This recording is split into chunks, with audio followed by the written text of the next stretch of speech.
How to fix Snapchat My Eyes Only Not Loading. First off, open up your App Store, whether it's Google Play Store for Android or the App Store for iPhone. Tap on the search bar at the top and type in Snapchat. Hit enter or the search button.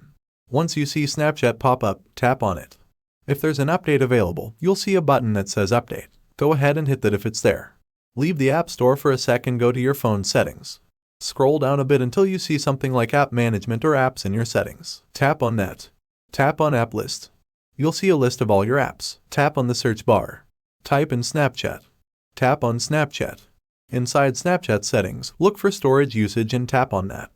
There should be an option that says Clear Cache. Give that a tap. Once you've cleared the cache, it's time for a quick phone reboot. Just power it off and then back on again. And there you have it. Follow these steps, and you should be back to enjoying your Snapchat hassle-free. If you found this video helpful, give it a thumbs up and consider subscribing for more tech tips. Thanks for watching, and happy snapping!